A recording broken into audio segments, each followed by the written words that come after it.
এই যে দেখেন একটা নাক ফুল বিশ্রাইতে বিশ্রাইতে ঘরের। আসসালামু আলাইকুম, আপনারা সবাই কেমন আছেন? তো দেখেন নাকের ফুল বিশ্রাইতে বিশ্রাইতে আজকে আমি ঘরের করুণ অবস্থা করলাম। তারপর বিশ্রায় পাইছি, একদিন নাকে দিছি, দেওয়ার পর ফুলটা খুললে তারপরে আমি রাখছি মানে একটা শপিং ব্যাগের ভিতরে ওই রাখা এই টিস্যু দিয়ে পেঁচায় রাখা আমি দিছি। কিন্তু আমার মনে হইতেছে আমি টিস্যু দিয়ে যে পেঁচায় রাখছি এটাই আমার মনে হইতেছে, আমার আর কোনো কিছু মনে হইতেছে না। তো বিশ্রাইতে বিশ্রাইতে এই যে পুরা কাপড় চোপড় যা আছে সব কিছু লুন্ড করছি। করার পর যাইয়া এই টলির ভিতরে একটা ওয়ার্ডরোবের ভিতরে রাখছি। টলি চামুকি করতে টলি চাওয়ার কোনো দরকারই হয় না। আবার ইডারে বিশ্রায় খুললে চাই দেখি ইডার ভিতরে, কিন্তু আমি ইডার ভিতরে রাখছি আমি ওয়ার্ডরোবের ভিতরে। তো ওয়ার্ডরোবের ভিতরে যে রাখছি ওই ব্যাগ ট্যাগ টান্দাই না এটার ভিতরে গুছাই লাইছি।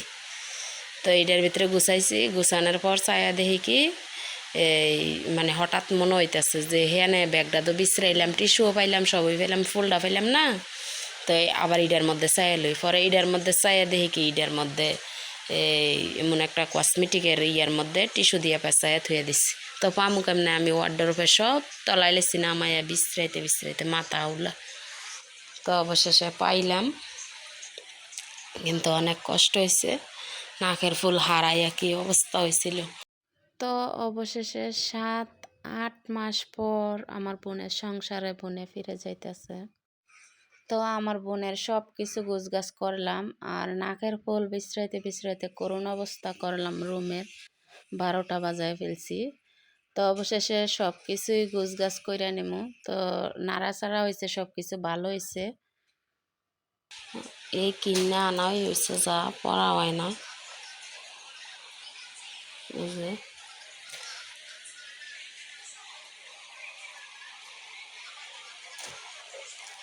এটাও একটা শাড়ি।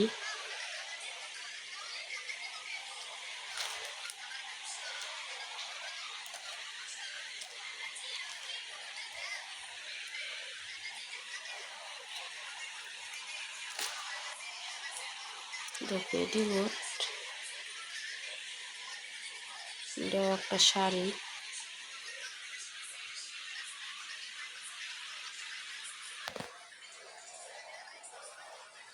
এটা একটা বেল, এই বেলটার অনেক বয়স আছে। এই বেলটা আমার মাইয়া অনেক ছোটো থাকতে এই বেলটা দিছিল, তো এখনও রেখে দিছে।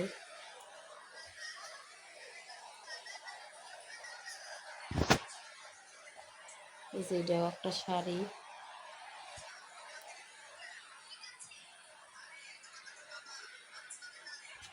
এটাও একটা শাড়ি। এই যে ব্লাউজ। আজকে 15-16 দিন পর আমি লং ভিডিও আপলোড দিতে আসছি।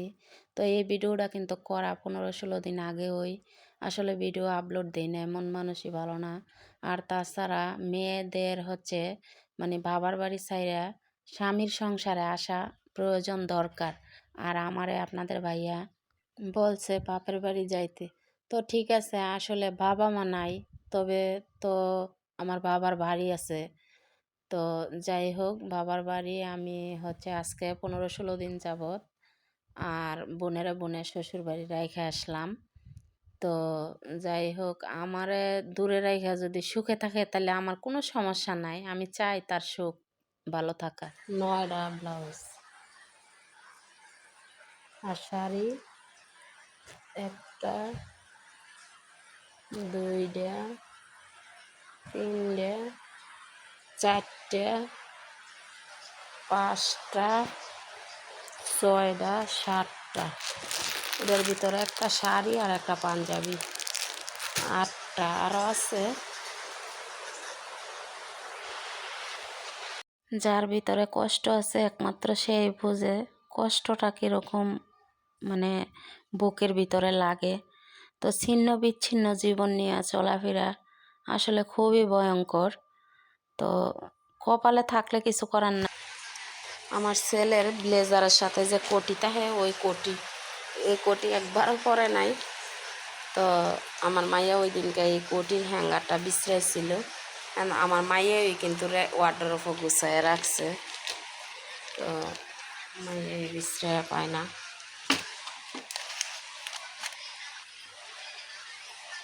তখন সব কিছু আমি গুছগাছ করে আবার রাখি। এই শাড়িটা আর এই শাড়িটা, এই দুইটা শাড়ি আমার খুবই পছন্দ হয়েছে।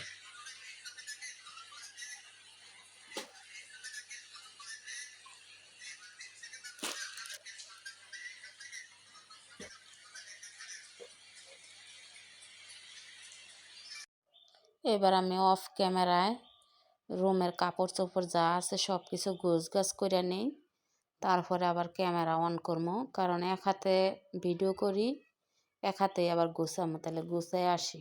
গুছ করে লাইলাম সব কিছু। তো আসলে কিছু কথা না বললেই চলে না। যেমন ধরেন আমার বাবার কিন্তু ছেলে নাই, আমার বাবার অবদান, মায়ের অবদান আমার ওপর না থাকলে আসলে আমার অনেক কষ্ট হইতো। যাদের ঘরে ছেলে আছে, হ্যাঁ, তারা কিন্তু বড় বড় কথা বলে যে এরকম সেরকম, কিন্তু ঠিক আছে, আমার বাবার অবদান না থাকলে আমি আরও যে কত কষ্ট পাইতে হইতো, মানে এই জিনিসগুলো যখন মনে হয় না, মানে এই ফ্যামিলির মানে এই সব আমি একদম বাদ দিয়ে দিতে মন চায়।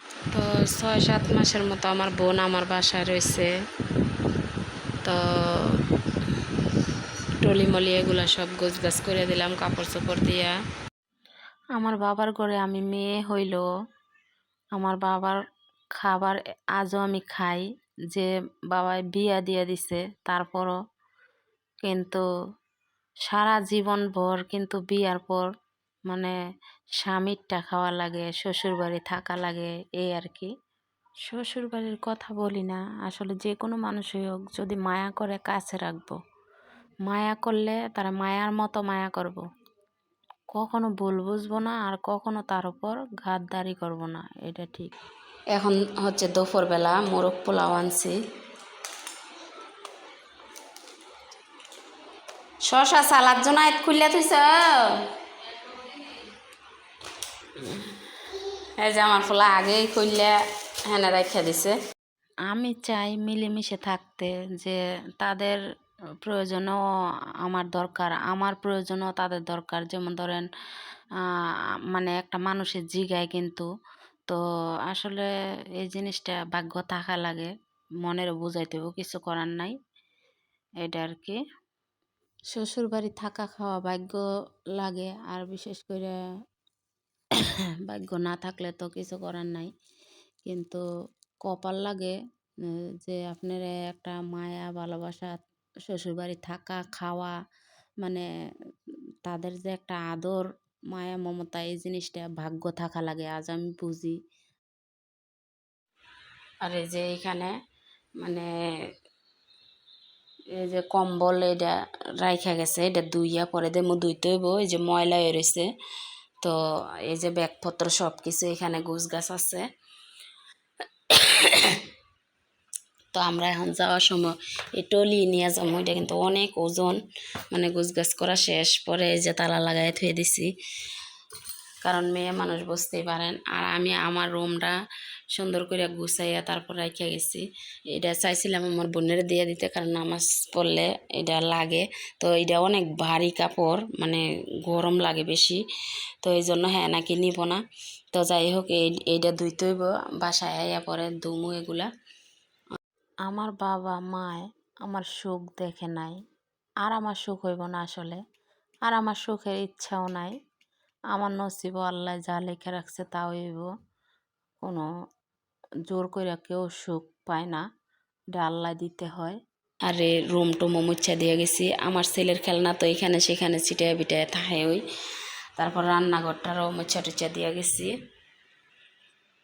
কারণ রুমও না থাকলে কিন্তু একটা সময় আইয়া হঠাৎ করে দেখা যায় মানে এলোমেলো, তখন আরও বেশি খারাপ লাগে। তো আমি গোছগাছ করে রাইখা যাইতেছি আর কি।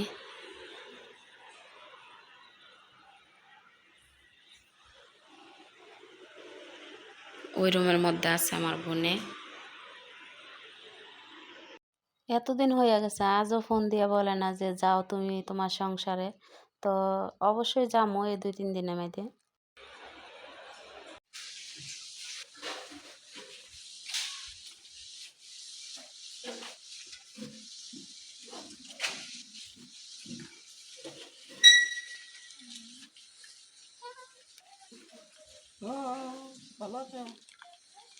বলা যাইব না, টলিটা সামনে রাখলে মনে হয় ভালো আছে।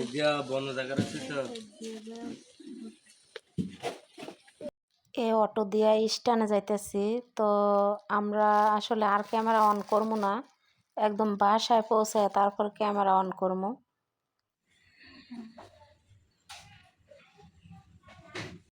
তো আইসা দেখি আমার বোনের যায় তালের পিঠা বানানোর জন্য সব কিছু রেডি করে রাখছে। তো অবশেষে আমি তালের পিঠাগুলো তেলের মধ্যে দিলাম। তো আসলে কেমন হয়েছে অবশ্যই কমেন্টের মধ্যে জানাবেন। এবার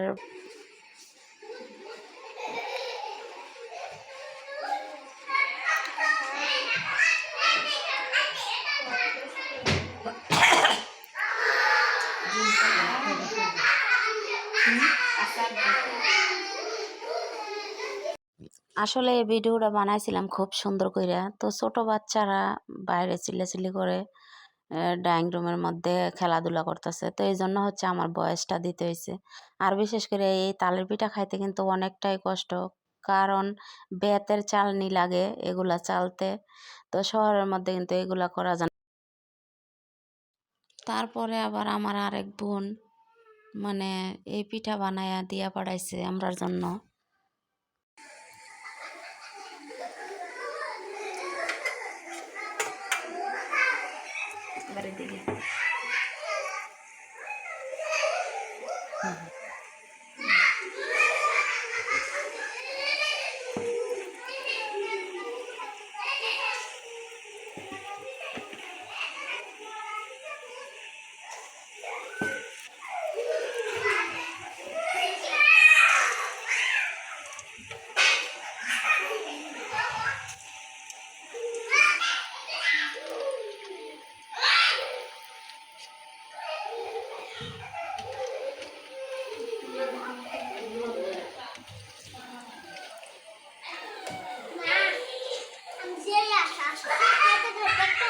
গরম তেল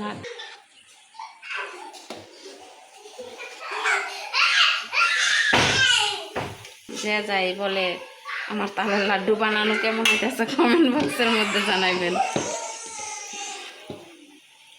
বানানো শেষ।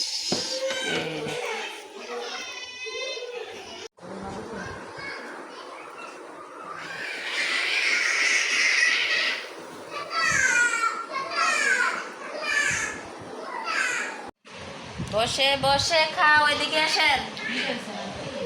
আল্লাহ সুবহানাল্লাহ, কয় মিঠে হয়েছে না নাকি? অনেক কইলাম চিনি দেওয়ার পরেও আবার 250 গ্রাম চিনি দিচ্ছি। 250 নতুন ঠিক লাগছে